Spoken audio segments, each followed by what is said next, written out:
কাজী মুজিবুর রহমান পার্বত্য চট্টগ্রাম নাগরিক পরিষদের সভাপতি, একবার আওয়ামী লীগ তো আরেকবার বিএনপি। সুযোগ বুঝে নিজের রাজনৈতিক দল বেছে নেন মুজিব। সারা পৃথিবী আজকে শেখ হাসিনার নাম স্মরণ করে। বান্দরবান জেলা আওয়ামী লীগের সাধারণ সম্পাদক ছিলেন কাজী মুজিব। ক্ষমতাচ্যুত হাসিনার দলের পক্ষ থেকে ২০২৪ সালের জাতীয় সংসদ নির্বাচনে মনোনয়ন ফর্ম তুলেছিলেন মুজিব। বাংলাদেশ আওয়ামী লীগের আমি মনোনয়নপত্র গ্রহণ করেছি। আওয়ামী লীগের হয়ে এমপি প্রার্থী হতে চাওয়া মুজিব এখন বিএনপির রাজনৈতিক প্রচারণায় ব্যস্ত।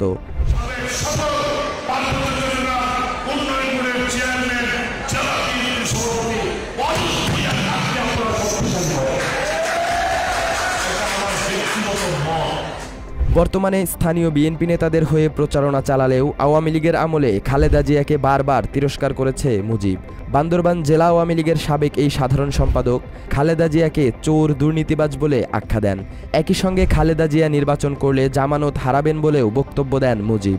আমি চ্যালেঞ্জ করে বললাম, খালেদা জিয়া জামানত বাঁচাও। খালেদা জিয়াকে মানুষ চিনে বিশ্ব চোরের মা হিসাবে। শেখ হাসিনার সুরে সুর মিলিয়ে বিএনপি চেয়ারপারসনের পাশাপাশি ডক্টর মোহাম্মদ ইউনূসকে সুদখোর বলে ভাষণ দেন কাজী মুজিব। মাত্র ৩০% টাকায় জমির মালিক হয়ে নতুন বাংলাদেশের গড়ে তোলার স্বপ্ন দেখা বাংলা বসতি। শুধু তাই নয়, প্রধান উপদেষ্টার বাবাকেও একজন সুদখোর, ঘুষখোর বলে আখ্যা দেন তিনি।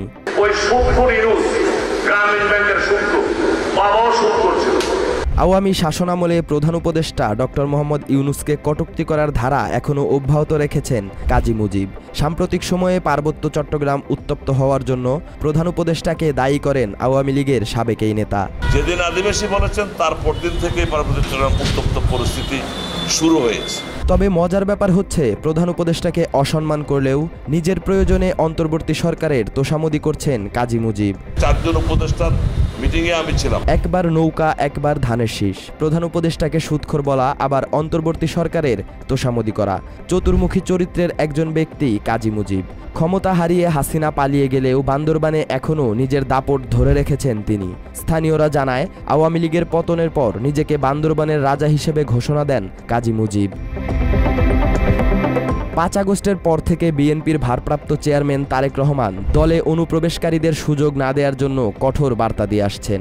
তবে দলটির স্থানীয় নেতাদের সঙ্গে কাজী মুজিবের আঁতাতের বিষয়টি তারেক রহমানের এই বার্তাকেও প্রশ্নবিদ্ধ করেছে।